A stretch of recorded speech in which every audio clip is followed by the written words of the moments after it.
पूरे भारतवर्ष में टीबी और कैंसर की बीमारियों का प्रकोप बढ़ता ही जा रहा है।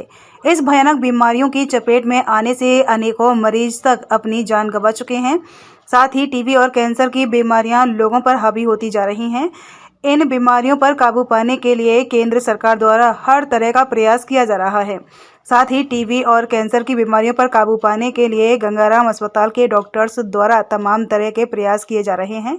गंगाराम अस्पताल के डॉक्टरों द्वारा प्रिवेंशन ही प्रिकॉशन को लेकर 1-2 दिवसीय कार्यक्रम का आयोजन किया गया। इस दौरान गंगाराम अस्पताल के डॉक्टर श्याम अग्रवाल, डॉक्टर आदित्य सरीन ने टीबी और कैंसर की बीमारियों से बचाव करने के लिए लोगों को रूबरू कराया।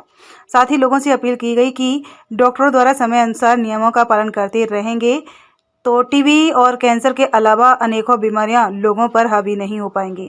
लोगों की थोड़ी से लापरवाही के कारण एक बीमारी के साथ अनेकों बीमारियां हावी हो जाती हैं, जिस कारण अनेकों बीमारियों से लोग घिर जाते हैं।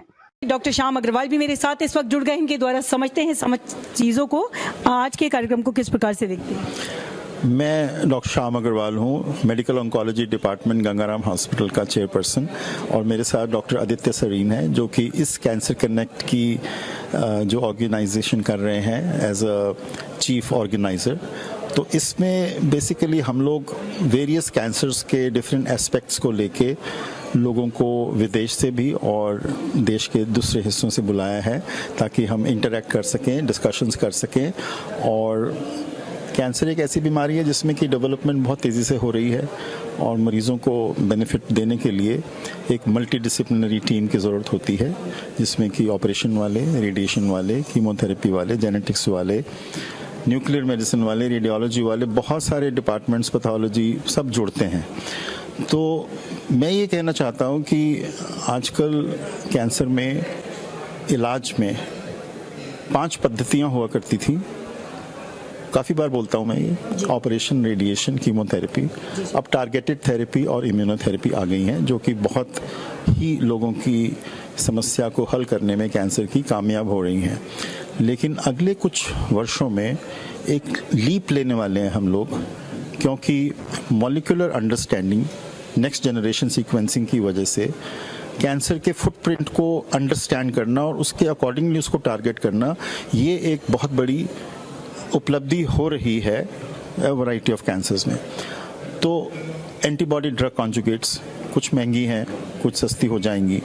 बाइस्पेसिफिक antibodies, CAR T cell, stem cells, haplo transplants और तरह तरह के इलाज आ रहे हैं जिससे कि हम मरीज़ों को क्योर कर पा रहे हैं, और जिनको क्योर नहीं कर पा रहे हैं उनको हम लोग लंबी ज़िंदगी दे रहे हैं और अच्छी क्वालिटी ऑफ लाइफ दे रहे हैं। पहली बार ये कहना चाहता हूँ कि जो कीमोथेरेपी जिससे कि हम सब लोग डरते हैं, अब एक थोड़ा बैक सीट ले रही है, और ये दूसरी पद्धतियाँ जिसमें कि हम कैंसर सेल्स को इम्यूनोथेरेपी के ज़रिए, टारगेटेड दवाओं के ज़रिए कंट्रोल करने में कामयाबी हमें मिल रही है।